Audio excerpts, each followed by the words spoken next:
To not realizing your neighborhood had an HOA with the power to fine you. Well, many Wedgefield residents are waking up to that reality this week. Yeah, they're finding out their supposedly voluntary HOA is actually mandatory, and it's trying to make the rules stricter. Channel 9's Nick Papantonis is live in Wedgefield, where residents are quickly organizing ahead of a vote next week. Nick, what else do you know?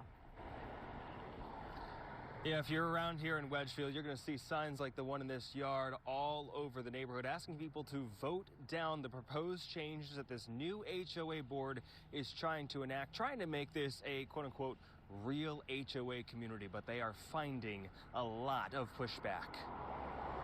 A lot of these things read like a massive power grab. Charlie Prusser is one of hundreds finding out his supposedly HOA-free community of Wedgefield didn't come as advertised. There's a lot of people move here because they didn't want those restrictions. They moved here because they didn't believe there was an HOA. For as long as anyone could remember, being a member of the Wedgefield HOA was voluntary. But a new board took control at the beginning of the year and began working on updated rules. They sent out notices of fines that made everyone aware that, due to deed restrictions dating back to when the community was founded, all Wedgefield properties are subject to the rules, whether they're paying the $50 annual dues or not, and whether they're in the suburban north or the rural south.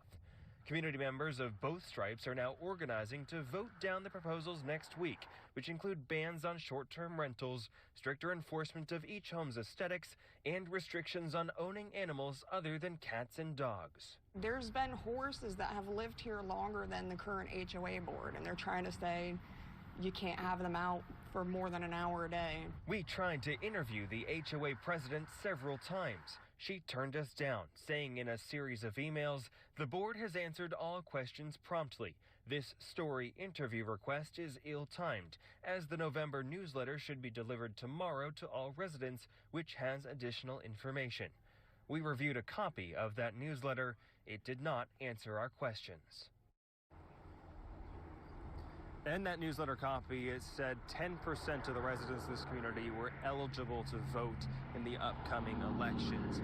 The residents that are opposed to this measure have been signing up en masse ahead of this vote to try to make sure they have the numbers to block this, not just block it, but completely shut it down, and then elect their representatives that they want onto the board. Live in Wedgefield, Nick Papantonis, Channel 9 Eyewitness News. No matter what field you're in, it's a nice one in Central Florida today. It's good. The exception is right at the beach. Okay. Okay, so if you're trying to get your boat out,